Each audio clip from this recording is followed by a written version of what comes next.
ਹੁਣ ਪੂਰਾ ਗੋਡਾ ਘਿਸਦਾ ਹੌਲੀ ਹੌਲੀ ਹੌਲੀ ਹੌਲੀ 8-10-15 ਸਾਲਾਂ 'ਚ ਘਿਸਦਾ।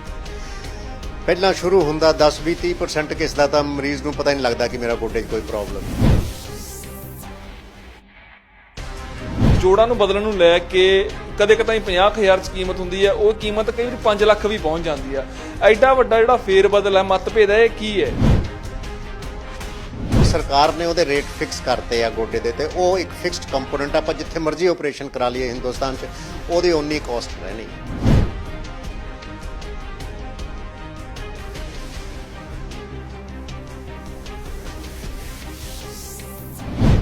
ਅੱਜ ਕੱਲ੍ਹ ਬੜਾ ਇੱਕ ਹਿੰਦੁਸਤਾਨ 'ਚ ਸਭ ਤੋਂ ਜ਼ਿਆਦਾ ਇਹ ਚਾਲ ਚੱਲਿਆ ਹੋਇਆ ਵੀ ਦੋਹੇ ਗੋਡੇ ਇਕੱਠੇ ਬਦਲਣੇ, ਪਰ ਐਥੀਕਲੀ ਐਂਡ ਸਾਇੰਟੀਫਿਕਲੀ ਇਹ ਦੇਖਿਆ ਜਾਂਦਾ ਵੀ ਜੇ ਦੋਹੇ ਗੋਡੇ ਇਕੱਠੇ ਬਦਲਦੇ ਆ ਤਾਂ ਰਿਸਕ 3 ਗੁਣਾ ਹੋ ਜਾਂਦੇ ਆ, ਦੁੱਗਣੇ ਨਹੀਂ ਹੁੰਦੇ।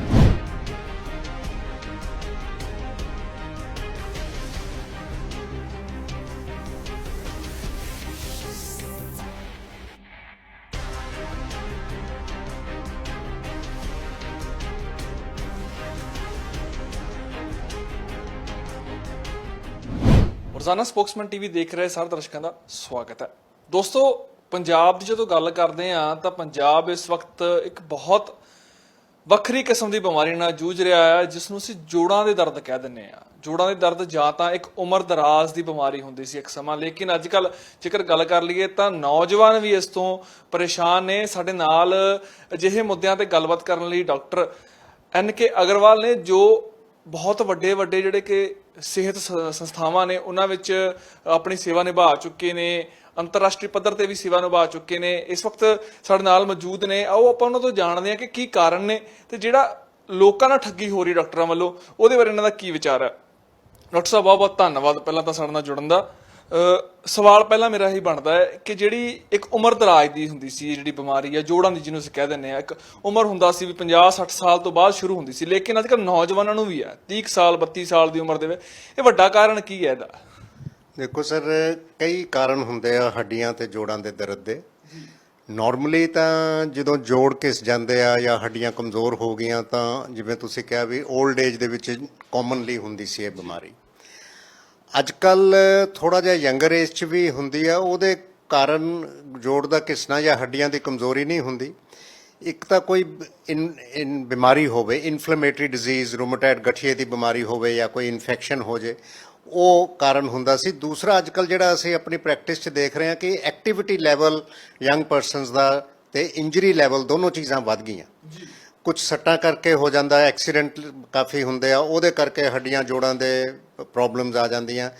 ਤੇ sports injuries are becoming increasingly common. ਇਹ ਡੇ ਬਾਈ ਡੇ ਜਿਵੇਂ ਸਪੋਰਟਸ ਦੇ ਵਿੱਚ ਰੁਚੀ ਵੱਧ ਰਹੀ ਆ ਆਪਣੇ ਯੰਗ ਪਾਪੂਲੇਸ਼ਨ ਦੀ, ਤਾਂ ਸਪੋਰਟਸ ਦੇ ਵਿੱਚ ਇੰਜਰੀਜ਼ ਬੜੀਆਂ ਕਾਮਨ ਆ ਤੇ ਉਹ ਕ੍ਰੋਨਿਕ ਇੰਜਰੀਜ਼ ਹੋ ਜਾਂਦੀਆਂ, ਤੇ ਉਹਦੇ ਕਰਕੇ ਵੀ ਜੋੜਾਂ ਤੇ ਖਾਸ ਕਰ ਮੋਢੇ ਤੇ ਜਾਂ ਗੋਡੇ ਤੇ ਉਹਦੀਆਂ ਪ੍ਰੋਬਲਮਸ ਕਾਫੀ ਆਉਂਦੀਆਂ। ਆਪਾਂ ਅੱਗੇ ਗੱਲ ਕਰਦੇ ਹਾਂ ਤੁਹਾਡੇ ਹਸਪਤਾਲ ਬਾਰੇ। ਤੁਸੀਂ, ਜੇਕਰ ਮੈਂ ਆਰਥੋਪੈਡਿਕ ਦੀ ਗੱਲ ਕਰ ਲਵਾਂ ਤਾਂ ਅਸੀਂ ਜਦੋਂ ਦੇਖ ਰਹੇ ਸੀ ਤਾਂ ਤਰ੍ਹਾਂ ਦੇ ਡਾਕਟਰ ਇੱਥੇ ਇਕੱਠੇ ਮਿਲ ਜਾਂਦੇ ਨੇ, ਲੇਕਿਨ ਕਈ ਵਾਰੀ ਹੁੰਦਾ ਹੈ ਕਿ ਵੱਖਰੀ ਕਿਸਮ ਦਾ ਡਾਕਟਰ ਇੱਕ ਵੱਖਰੇ ਕਲੀਨਿਕ ਦੇ ਵਿੱਚ ਹੁੰਦਾ ਆ।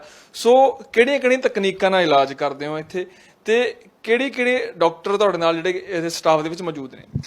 ਅੱਜ ਦੀ ਡੇਟ 'ਚ ਦੁਨੀਆ ਦੇ ਵਿੱਚ ਜਿੰਨੇ ਵੀ ਐਡਵਾਂਸਡ ਕੰਟਰੀਜ਼ ਆ ਉਹਦੇ ਵਿੱਚ ਜਨਰਲ ਆਰਥੋਪੈਡਿਕ ਸਰਜਨ ਆਲਮੋਸਟ ਖਤਮ ਹੋ ਗਏ ਆ। ਹੁਣ ਸੁਪਰ ਸਪੈਸ਼ਲਿਸਟ ਆਰਥੋਪੈਡਿਕ ਸਰਜਨਸ ਜ਼ਿਆਦਾ ਹੈਗੇ ਆ, ਕਿਉਂਕਿ ਜਿਵੇਂ ਜੇ ਮੋਢੇ ਦੀ ਪ੍ਰੋਬਲਮ ਆ ਤੇ ਜੇ ਉਹਦਾ ਬੈਸਟ ਇਲਾਜ ਆਪਾਂ ਚਾਹੁੰਦੇ ਆ ਤਾਂ ਉਹ ਮੋਢੇ ਦੇ ਡਾਕਟਰ ਸਪੈਸ਼ਲਿਸਟ ਹੁੰਦੇ ਆ, ਜਿਹੜੇ ਕਿ ਮੋਸਟਲੀ ਮੋਢੇ ਦਾ ਹੀ ਇਲਾਜ ਕਰਦੇ ਆ। ਉਹ ਹੋਰ ਗੋਡਿਆਂ ਦਾ ਜਾਂ ਗਿੱਟਿਆਂ ਦਾ ਜਾਂ ਕਮਰ ਦਾ ਇਲਾਜ ਨਹੀਂ ਕਰਦੇ। ਇਸੇ ਤਰ੍ਹਾਂ ਜਿਹੜੇ ਕਮਰ ਦਾ ਇਲਾਜ ਕਰਦੇ ਆ ਉਹ ਕਮਰ ਦੇ ਸਪੈਸ਼ਲਿਸਟ, ਸਪਾਈਨ ਸਪੈਸ਼ਲਿਸਟ ਹੁੰਦੇ ਆ। ਜਿਹੜੇ ਪੈਰ ਜਾਂ ਗਿੱਟੇ ਦੀ ਪ੍ਰੋਬਲਮ ਕੋਈ ਹੋਵੇ, ਫੁੱਟ ਐਂਡ ਐਂਕਲ ਸਪੈਸ਼ਲਿਸਟ ਆ, ਨੀ ਸਪੈਸ਼ਲਿਸਟ ਆ। ਇਸ ਤਰ੍ਹਾਂ ਆਰਥੋਪੈਡਿਕ ਸਰਜਰੀ ਦੇ ਵੱਖ-ਵੱਖ ਬ੍ਰਾਂਚਾਂ ਹੋ ਗਈਆਂ, ਉਹਦੇ ਵੱਖ-ਵੱਖ ਸਪੈਸ਼ਲਿਸਟ ਹੋ ਗਏ ਆ, ਜਿਹੜੇ ਕਿ ਹਲੇ ਆਪਣੇ ਨਾਰਥ ਇੰਡੀਆ 'ਚ ਜ਼ਿਆਦਾ ਅਵੇਲੇਬਿਲਿਟੀ ਨਹੀਂ ਹੈ।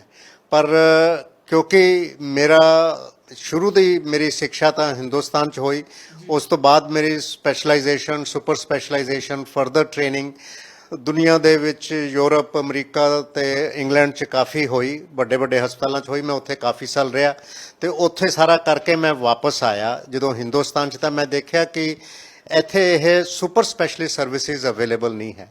ਅਸੀਂ ਉਹ ਸਰਵਿਸਿਜ਼ ਆਪਣੇ ਸੈਂਟਰ 'ਚ ਪ੍ਰੋਵਾਈਡ ਕਰਨ ਦੀ ਕੋਸ਼ਿਸ਼ ਕੀਤੀ ਆ। ਜੇ ਕੋਈ ਮੋਢੇ ਦੀ ਪ੍ਰੋਬਲਮ ਆ ਤਾਂ ਉਹਨੂੰ ਮੋਢੇ ਦੇ ਸਪੈਸ਼ਲਿਸਟ ਹੀ ਸੁਪਰ ਸਪੈਸ਼ਲਿਸਟ ਉਹਦਾ ਟ੍ਰੀਟਮੈਂਟ ਕਰਦੇ ਆ। ਜੇ ਕੋਈ ਸਪਾਈਨ ਦੀ ਪ੍ਰੋਬਲਮ ਆ ਤਾਂ ਉਹਦਾ ਸਪਾਈਨ ਦੇ ਸੁਪਰ ਸਪੈਸ਼ਲਿਸਟ ਇਲਾਜ ਕਰਦੇ ਆ, ਜਿਹੜੇ ਕਿ ਹੋਰ ਨਹੀਂ ਕਰਦੇ। ਇਹੋ ਜਿਹੇ ਸੁਪਰ ਸਪੈਸ਼ਲਿਸਟ ਈਜ਼ੀਲੀ ਹਲੇ ਇੰਡੀਆ 'ਚ ਅਵੇਲੇਬਲ ਨਹੀਂ ਹੈ।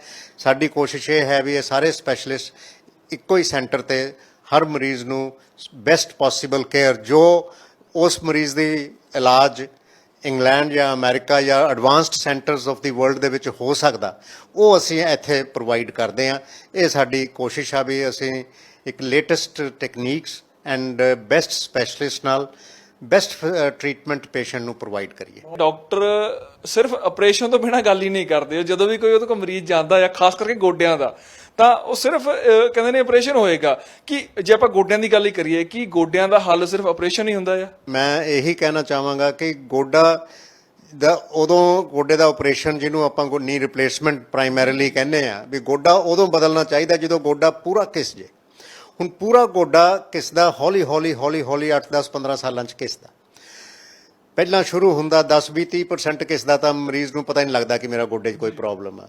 ਉਸ ਤੋਂ ਬਾਅਦ ਹੌਲੀ ਹੌਲੀ ਪ੍ਰੋਬਲਮ ਪਤਾ ਲੱਗਦੀ ਹੈ ਤਾਂ ਉਹਦੇ ਕਈ ਤਰ੍ਹਾਂ ਦੇ ਇਲਾਜ ਆ। ਗੋਡਿਆਂ ਨੂੰ ਅਸੀਂ ਦਵਾਈਆਂ ਵੀ ਦੇ ਸਕਦੇ ਹਾਂ, ਐਕਸਰਸਾਈਜ਼ ਕਰ ਸਕਦੇ ਹਾਂ, ਬ੍ਰੇਸ ਦੇ ਸਕਦੇ ਹਾਂ, ਦੂਰਬੀਨ ਨਾਲ ਇਲਾਜ ਕਰ ਸਕਦੇ ਹਾਂ, ਗਰੀਸ ਦੇ ਇੰਜੈਕਸ਼ਨ ਅੱਜ ਕੱਲ੍ਹ ਬੜੇ ਅੱਛੇ ਆ ਗਏ ਆ, ਉਸ ਤਰ੍ਹਾਂ ਦੇ ਇੰਜੈਕਸ਼ਨ ਲਗਾ ਸਕਦੇ ਹਾਂ। ਜਦੋਂ 90% ਗੋਡਾ ਘਿਸ ਜਾਂਦਾ ਉਦੋਂ ਹੀ ਸਿਰਫ ਅਸੀਂ ਗੋਡਾ ਬਦਲਣ ਦਾ ਐਡਵਾਈਜ਼ ਕਰਦੇ ਹਾਂ, ਜਦੋਂ ਬਾਕੀ ਸਾਰੇ ਇਲਾਜ ਫੇਲ ਹੋ ਚੁੱਕੇ। ਐਟਲੀਸਟ ਮੈਂ ਆਪਣੇ ਸੈਂਟਰ ਬਾਰੇ ਇਹ ਕਹਿ ਸਕਦਾ ਕਿ ਅਸੀਂ ਇਸ ਸੈਂਟਰ ਤੇ ਜੇ 10 ਮਰੀਜ਼ ਸਾਡੇ ਕੋਲੇ ਗੋਡਿਆਂ ਦਰਦ ਦੇ ਆਉਂਦੇ ਆ ਤਾਂ ਉਹਨਾਂ ਚੋਂ 1-2 ਨੂੰ ਹੀ ਗੋਡਾ ਬਦਲਣ ਦੀ ਜ਼ਰੂਰਤ ਹੁੰਦੀ ਹੈ ਤੇ ਉਹਨਾਂ ਦਾ ਅਸੀਂ ਇਹ ਇਲਾਜ ਕਰਦੇ ਹਾਂ। ਬਾਕੀਆਂ ਨੂੰ ਅਸੀਂ ਕੋਸ਼ਿਸ਼ ਕਰਦੇ ਹਾਂ ਕਿ ਬਿਨਾਂ ਆਪਰੇਸ਼ਨ ਦੇ ਜਿੰਨਾ ਜ਼ਿਆਦਾ ਤੋਂ ਜ਼ਿਆਦਾ ਟਾਈਮ ਨਿਕਲ ਸਕੇ ਉਹਨਾਂ ਕੱਢਿਆ। ਜੇਕਰ ਆਪਾਂ ਗੱਲ ਕਰੀਏ ਅੱਗੇ ਜੋੜਾਂ ਦੇ ਬਦਲਣ ਦੀ, ਤਾਂ ਜੋੜਾਂ ਨੂੰ ਬਦਲਣ ਨੂੰ ਲੈ ਕੇ ਕਦੇ ਕਦੇ 50,000 'ਚ ਕੀਮਤ ਹੁੰਦੀ ਹੈ, ਉਹ ਕੀਮਤ ਕਈ ਵਾਰੀ 5 ਲੱਖ ਵੀ ਪਹੁੰਚ ਜਾਂਦੀ ਆ। ਐਡਾ ਵੱਡਾ ਜਿਹੜਾ ਫੇਰ ਬਦਲ ਹੈ, ਮਤਭੇਦ ਹੈ, ਇਹ ਕੀ ਹੈ? ਦੇਖੋ, ਗੋਡੇ ਬਦਲਣ ਦਾ ਜੇ ਆਪਾਂ ਲਈਏ ਜਾਂ ਕਿਸੇ ਵੀ ਆਪਰੇਸ਼ਨ ਦਾ ਲਈਏ, ਉਹਦੀ ਕਾਸਟ ਦੇ 3 ਮੇਜਰ ਕੰਪੋਨੈਂਟ ਹੁੰਦੇ ਆ। ਇੱਕ ਤਾਂ ਜਿਹੜਾ ਸਭ ਤੋਂ ਮੇਜਰ ਕੰਪੋਨੈਂਟ ਹੁੰਦਾ ਵੀ ਗੋਡਾ ਜਿਹੜਾ ਨਵਾਂ ਪਾਣਾ ਇੰਪਲਾਂਟ, ਉਹ ਕਿੰਨੇ ਦਾ ਆਉਂਦਾ। ਉਹ ਹੁਣ ਸਰਕਾਰ ਨੇ ਉਹਦੇ ਰੇਟ ਫਿਕਸ ਕਰਤੇ ਆ ਗੋਡੇ ਦੇ, ਤੇ ਉਹ ਇੱਕ ਫਿਕਸਡ ਕੰਪੋਨੈਂਟ ਆਪਾਂ ਜਿੱਥੇ ਮਰਜ਼ੀ ਆਪਰੇਸ਼ਨ ਕਰਾ ਲਈਏ ਹਿੰਦੁਸਤਾਨ 'ਚ, ਉਹਦੀ ਉਨੀ ਕਾਸਟ ਰਹਿਣੀ ਹੈ।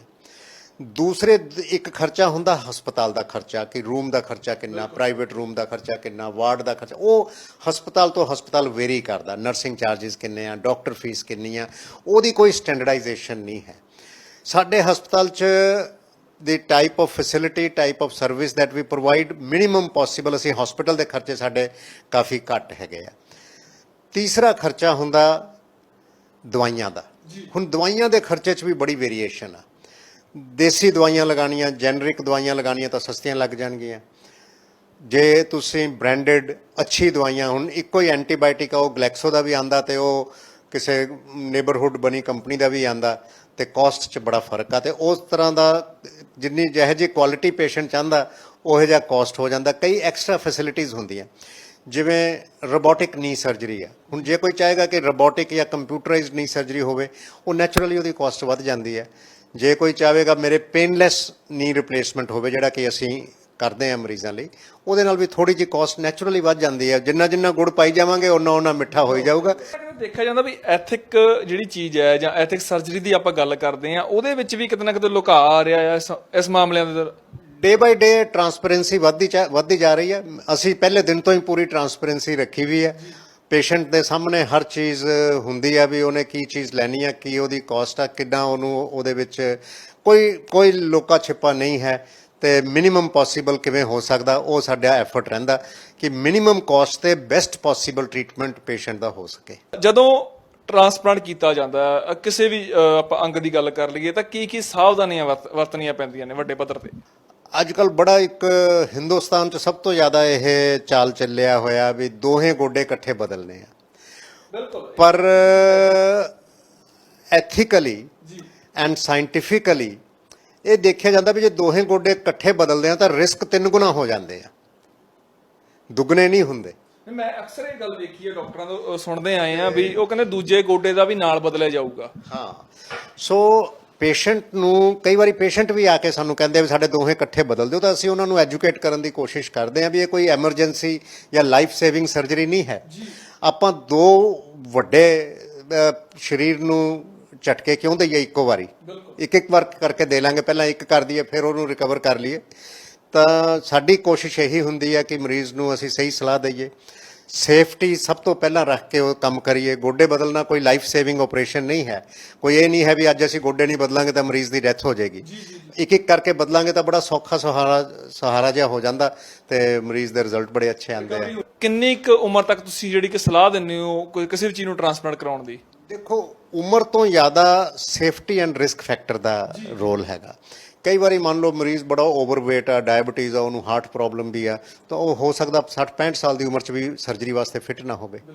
ਤੇ ਕਈ ਵਾਰੀ ਹੁੰਦਾ ਕਿ ਮੈਂ ਆਪਣੇ ਪਿਤਾ ਜੀ ਨੂੰ ਮੈਂ ਯਾਦ ਕਰਦਾ ਕਿ ਉਹਨਾਂ ਦਾ 85 ਸਾਲ 'ਚ ਵੀ ਅਸੀਂ ਕਰਵਾਇਆ ਸੀ ਆਪਰੇਸ਼ਨ, ਅਸੀਂ ਕੀਤਾ ਸੀ ਕਿਉਂਕਿ ਉਹ ਫਿੱਟ ਸੀਗੇ। ਸੋ ਇਹ ਏਜ ਤੋਂ ਜ਼ਿਆਦਾ ਫਿਟਨੈਸ ਆਫ ਬਾਡੀ ਤੇ ਡਿਪੈਂਡ ਕਰਦਾ। 90-95 ਬ੍ਰਿਟਨ ਦੀ ਮਹਾਰਾਜੀ ਸੀ ਜਿਹਦੇ 100 ਸਾਲ ਦੀ ਉਮਰ 'ਚ ਉਹਦਾ ਚੂਲਾ ਬਦਲਿਆ ਗਿਆ। ਸੋ ਫਿਟਨੈਸ ਉੱਤੇ ਜ਼ਿਆਦਾ ਡਿਪੈਂਡ ਕਰਦਾ, ਏਜ ਤੇ ਘੱਟ। ਜਦੋਂ ਟ੍ਰਾਂਸਪਲਾਂਟ ਕੀਤਾ ਜਾਂਦਾ ਆ, ਇੱਕ ਵਾਰ ਟ੍ਰਾਂਸਪਲਾਂਟ ਹੋ ਜਾਂਦਾ, ਕਿ ਦੁਬਾਰਾ ਵੀ ਲੋੜ ਪੈਂਦੀ ਹੈ ਬਾਅਦ ਵਿੱਚ? ਹਾਂ, ਦੁਬਾਰਾ ਲੋੜ ਪੈ ਸਕਦੀ ਹੈ। ਜਿਵੇਂ ਰੱਬ ਦੇ ਦਿੱਤੇ ਗੋਡੇ ਘਿਸ ਜਾਂਦੇ ਆ, ਬੰਦੇ ਦੇ ਬਣਾਏ ਗੋਡੇ ਵੀ ਘਿਸ ਜਾਂਦੇ ਆ ਜੀ। ਤੇ ਉਹ ਬੰਦੇ ਦੇ ਬਣਾਏ ਗੋਡੇ ਦੀ ਲਾਈਫ ਜਿਹੜੀ 15 ਤੋਂ 25 ਸਾਲ ਤੱਕ ਚੱਲਦਾ ਨਾਰਮਲੀ, ਡਿਪੈਂਡਿੰਗ ਔਨ ਉਹਨੂੰ ਕਿਵੇਂ ਯੂਜ਼ ਕਰਦੇ ਆ, ਕਿੰਨਾ ਉਹ 'ਤੇ ਭਾਰ ਪੈਂਦਾ, ਉਹਨੂੰ ਕੋਈ ਸੱਟ ਖੇਡ ਤਾਂ ਨਹੀਂ ਵੱਜਣ ਦਿੰਦੇ।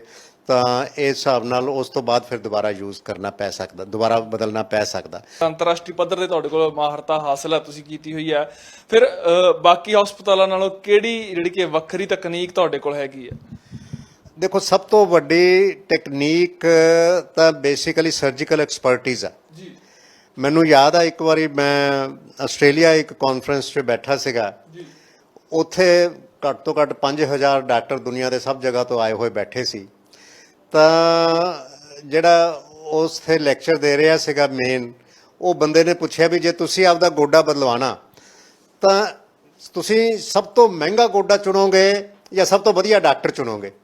ਤਾਂ ਸਭ ਦਾ ਹੱਥ ਖੜਾ ਹੋਇਆ ਵੀ ਅਸੀਂ ਸਭ ਤੋਂ ਵਧੀਆ ਡਾਕਟਰ ਚੁਣਾਂਗੇ, ਗੋਡੇ ਤਾਂ ਸਭ ਇੱਕ ਬਰਾਬਰ ਆ। ਤਾਂ ਇਸ ਕਰਕੇ technology is important. Technology should be for patient comfort, not for marketing. Number 2, patient ਨੂੰ ਪੂਰੀ ਸੇਫਟੀ ਰਵੇ।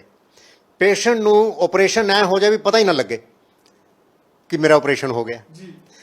ਪੇਸ਼ੈਂਟ ਦੇ ਫਿਜ਼ੀਓਲੋਜੀ ਤੇ, ਉਹਦੇ ਕਾਰਡੀਓਵੈਸਕੂਲਰ ਸਿਸਟਮ ਤੇ, ਹਾਰਟ ਤੇ, ਲੰਗਸ ਤੇ ਕੋਈ ਬੋਝ ਹੀ ਨਾ ਪਵੇ, ਬਲੱਡ ਲਾਸ ਹੀ ਨਾ ਹੋਵੇ। This is technology. ਅਸਲ ਦੇ ਵਿੱਚ ਵੱਡੀ ਗੱਲ ਜੇ ਸਵਾਲ ਪੈਦਾ ਹੁੰਦਾ ਤਾਂ ਮਰੀਜ਼ ਇੱਕ ਡਾਕਟਰ ਦੀ ਚੋਣ ਕਿਵੇਂ ਕਰੇ? ਮੈਂ ਜ਼ਰੂਰ ਇਹ ਅਪੀਲ ਵੀ ਕਰਨਾ ਚਾਹਾਂਗਾ ਪਾਲਿਸੀ ਮੇਕਰਸ ਨੂੰ ਤੇ ਸਰਕਾਰ ਦੇ ਰਿਪਰੈਜ਼ੈਂਟੇਟਿਵਸ ਨੂੰ ਕਿ ਇੱਕ standardisation of experience and expertise of doctors ਹੋਣਾ ਚਾਹੀਦਾ। ਆਪਾਂ ਹੋਟਲਾਂ 'ਚ ਜਾਂਦੇ ਆ, 5 star 3 star 4 star 2 star hotel ਹੁੰਦੇ, ਆਪਾਂ ਲੱਭ ਲੈਂਦੇ ਵੀ ਇਹ ਹੋਟਲ ਚੰਗਾ ਹੋਣਾ। ਡਾਕਟਰ ਨੂੰ ਲੱਭਣ ਲਈ ਮੈਨੂੰ ਵੀ ਜੇ ਪ੍ਰੋਬਲਮ ਹੁੰਦੀ ਆ, ਜੇ ਮੈਂ ਕਿਡਨੀ ਦੀ ਪ੍ਰੋਬਲਮ ਆ, ਮੈਨੂੰ ਅੱਖਾਂ ਦੀ ਪ੍ਰੋਬਲਮ ਆ, ਮੈਨੂੰ ਇੱਕ ਡਾਕਟਰ ਲੱਭਣਾ ਅੱਜ ਦੀ ਡੇਟ 'ਚ ਬੜਾ ਔਖਾ ਹੈਗਾ, ਕਿਉਂਕਿ ਮੈਨੂੰ ਇਹ ਨਹੀਂ ਪਤਾ ਲੱਗਦਾ ਕਿ ਇਹ ਫਲਾਣਾ ਡਾਕਟਰ ਹੈਗਾ, ਇਹਦੀ ਕੁਆਲੀਫਿਕੇਸ਼ਨ ਘਟੀਆ ਕਿ ਵਧੀਆ, ਅਸਲੀ ਆ ਕਿ ਨਕਲੀ ਹੈ। ਕੋਈ ਇਹ ਡਾਕਟਰ ਆਪਣੇ ਲਗਾਇਆ ਲੇਬਲ ਕਿ ਵੀ ਮੈਂ ਅਮਰੀਕਾ ਹੋਇਆ ਆ, ਮੈਂ ਉੱਥੇ ਕੰਮ ਕੀਤਾ, ਉਹ ਉੱਥੇ ਐਜ਼ ਅ ਟੂਰਿਸਟ ਹੀ ਗਿਆ ਸੀ ਜਾਂ ਉੱਥੇ 2 ਸਾਲ ਟ੍ਰੇਨਿੰਗ ਲੈ ਕੇ ਆਇਆ, ਇਹ ਪਤਾ ਹੀ ਨਹੀਂ ਲੱਗਦਾ। ਵੱਡਾ ਸਵਾਲ ਤਾਂ ਇਹੀ ਬਣਦਾ। ਜੋੜਾਂ ਦੇ ਵਿੱਚ ਬਹੁਤੇ ਲੋਕ ਦੇਸੀ ਇਲਾਜ ਤੇ ਜ਼ਿਆਦਾ ਵਿਸ਼ਵਾਸ ਕਰਦੇ ਨੇ, ਡਾਕਟਰ ਕੋਲੋਂ ਸ਼ਾਇਦ ਜਾਂ ਤਾਂ ਫੀਸ ਕਰਕੇ ਭੱਜਦੇ ਨੇ ਜਾਂ ਆਪਰੇਸ਼ਨ ਕਰਕੇ ਭੱਜਦੇ ਨੇ। ਸੋ ਡਾਕਟਰ ਨਹੀਂ ਮੰਨਦੇ ਹੁੰਦੇ ਦੇਸੀ ਇਲਾਜ ਨੂੰ, ਤੇ ਤੁਸੀਂ ਕਿਵੇਂ ਦੇਖਦੇ ਹੋ, ਕਿਹੜੇ ਨਜ਼ਰੀਏ ਨਾਲ ਦੇਖਦੇ ਹੋ ਇਸ ਚੀਜ਼ ਨੂੰ? ਮੈਂ ਕਿਸੇ ਵੀ ਦੇਸੀ ਇਲਾਜ ਦੇ ਅਗੇਂਸਟ ਨਹੀਂ ਜੀ। ਮੇਰਾ, ਤੁਹਾਡਾ, ਸਮਾਜ ਦਾ, ਸਰਕਾਰ ਦਾ, ਸਾਡਾ ਇੱਕੋ ਹੀ ਕੰਮ ਆ ਕਿ ਮਰੀਜ਼ ਠੀਕ ਹੋਣਾ ਚਾਹੀਦਾ, ਚਾਹੇ ਮੈਥੋਂ ਹੋਵੇ ਚਾਹੇ ਦੇਸੀ ਇਲਾਜ ਨਾਲ ਹੋਵੇ। ਮੇਰੇ ਕੋਲ ਜਿੰਨੇ ਵੀ ਮਰੀਜ਼ ਆਉਂਦੇ ਆ, ਜੇ ਉਹ ਕਹਿੰਦੇ ਆ ਮੈਨੂੰ ਵੀ ਮੈਂ ਦੇਸੀ ਇਲਾਜ ਕਰਾਉਣਾ, ਮੈਂ ਉਹਨਾਂ ਨੂੰ ਕਹਿੰਦਾ ਜ਼ਰੂਰ ਕਰਾਓ। ਵੀ ਮੈਂ ਤਾਂ ਤੁਹਾਡੇ ਠੀਕ ਹੋਣ ਦਾ ਹੀ ਮਤਲਬ ਆ, ਮੇਰੀ ਤਾਂ ਇੱਛਾ ਵੀ ਤੁਸੀਂ ਠੀਕ ਹੋ ਜਾਓ। ਜੇ ਤੁਸੀਂ ਦੇਸੀ ਇਲਾਜ ਨਾਲ ਠੀਕ ਹੋ ਜਾਓ ਤਾਂ ਬਹੁਤ ਅੱਛੀ ਗੱਲ ਆ, ਤੁਹਾਨੂੰ ਵੀ ਸੌਖਾ, ਮੈਨੂੰ ਵੀ ਸੌਖਾ ਤੇ ਬਾਕੀ ਵੀ ਸੌਖਾ। ਜਦੋਂ ਉਹ ਇਲਾਜ ਫੇਲ ਹੋ ਜਾਣ ਫਿਰ ਤੁਸੀਂ ਸਾਡੇ ਕੋਲੇ ਆ ਜਾਓ, ਫਿਰ ਅਸੀਂ ਠੀਕ ਕਰ ਦਿਆਂਗੇ। ਪਰ ਦੇਸੀ ਇਲਾਜ ਦੇ ਵਿੱਚ ਵੀ ਗਲਤ ਇਲਾਜ ਤੇ ਕੰਪਲਿਕੇਸ਼ਨਸ ਉਹਦੀਆਂ ਵੀ ਕਾਫੀ ਹੈ। ਹਰ ਚੀਜ਼ ਬੰਦੇ ਨੂੰ ਇੱਕ ਕਾਮਨ ਸੈਂਸ ਦਾ ਇਸਤੇਮਾਲ ਕਰਦੇ ਹੋਏ ਆਪਾਂ ਨੂੰ ਕਰਨਾ ਚਾਹੀਦਾ। ਤੇ ਸਾਇੰਸ ਦੀ ਇੰਨੀ ਤਰੱਕੀ ਹੋਈ ਹੈ ਤੇ ਆਪਣਾ ਇਹ ਫਰਜ਼ ਬਣ ਜਾਂਦਾ ਕਿ ਸਾਇੰਸ ਦੀ ਇਹ ਤਰੱਕੀ ਦੇ ਫਾਇਦੇ ਇੱਕ ਕਾਮਨ ਮੈਨ ਤੱਕ ਪਹੁੰਚਣ, ਤੇ ਉਹੀ ਸਾਡਾ ਐਫਰਟ ਹੈ ਵੀ ਅਸੀਂ ਜੋ ਤਰੱਕੀ ਹੋਈ ਹੈ, ਜੋ ਮੈਂ ਆਪਣੇ ਪਰਸਨਲ ਲੈਵਲ ਤੇ ਮੈਂ ਵੱਡੇ ਤੋਂ ਵੱਡੇ ਹਸਪਤਾਲ 'ਚ ਕੰਮ ਵੀ ਕੀਤਾ, ਵੱਡੇ ਤੋਂ ਵੱਡੇ ਕਾਲਜ ਦੇ ਵਿੱਚ ਦੁਨੀਆ ਤੋਂ ਟ੍ਰੇਨਿੰਗ ਵੀ ਲਿੱਤੀ ਆ, ਕੁਆਲੀਫਿਕੇਸ਼ਨ। ਤੇ ਹੁਣ ਮੇਰੀ ਕੋਸ਼ਿਸ਼ ਇਹੀ ਹੈ ਕਿ ਵੀ ਮੈਂ ਵਾਪਸ ਹਿੰਦੁਸਤਾਨ ਵੀ ਇਸੇ ਕਰਕੇ ਆਇਆ ਕਿ ਵੀ ਮੇਰਾ ਜੋ ਮੈਂ ਐਕਸਪਰਟਿਜ਼ ਗੇਨ ਕੀਤਾ, ਜੋ ਮੈਂ ਕੁਆਲੀਫਿਕੇਸ਼ਨ ਗੇਨ ਕੀਤੀ ਆ, ਉਹਦਾ ਫਾਇਦਾ ਮੈਂ ਆਪਣੇ ਮੁਲਕ ਦੇ ਬੰਦਿਆਂ ਨੂੰ ਤੇ ਆਪਣੇ ਪੰਜਾਬ ਦੇ ਬੰਦਿਆਂ ਤਾਈਂ ਪਹੁੰਚਾਵਾਂ। ਸ਼ੁਕਰੀਆ ਸਰ। ਸੋ ਇਹ ਸਨ ਡਾਕਟਰ ਐਨ.ਕੇ. ਅਗਰਵਾਲ, ਜਿਨ੍ਹਾਂ ਨੇ ਸਾਨੂੰ ਉਹ ਜਾਣਕਾਰੀ ਦਿੱਤੀ ਹੈ ਜੋ ਅੱਜ ਦੇ ਸਮੇਂ ਲਈ ਬਹੁਤ ਲੋੜੀਂਦੀ ਹੈ। ਮੈਨੂੰ ਲੱਗਦਾ ਹੈ, ਮੈਂ ਉਮੀਦ ਕਰਦਾ ਹਾਂ ਕਿ ਜਿੰਨੇ ਸਾਡੇ ਸਰੋਤੇ ਨੇ, ਦਰਸ਼ਕ ਦੇਖ ਰਹੇ ਨੇ, ਉਹਨਾਂ ਨੂੰ ਪੂਰਨ ਰੂਪ 'ਚ ਜਾਣਕਾਰੀ ਹਾਸਿਲ ਹੋ ਗਈ ਹੋਵੇਗੀ। ਤੇ ਅਜਿਹੇ ਡਾਕਟਰ ਹਜੇ ਵੀ ਜਿਉਂਦੇ ਨੇ ਜਿਹੜੇ ਕਿ ਜਿਨ੍ਹਾਂ ਨੂੰ ਰੱਬ ਮੰਨਿਆ ਜਾਂਦਾ ਤੇ ਉਹਦੇ ਕਿਰਦਾਰ ਨੂੰ ਪੂਰਾ ਬਖੂਬੀ ਨਿਭਾ ਰਹੇ ਨੇ।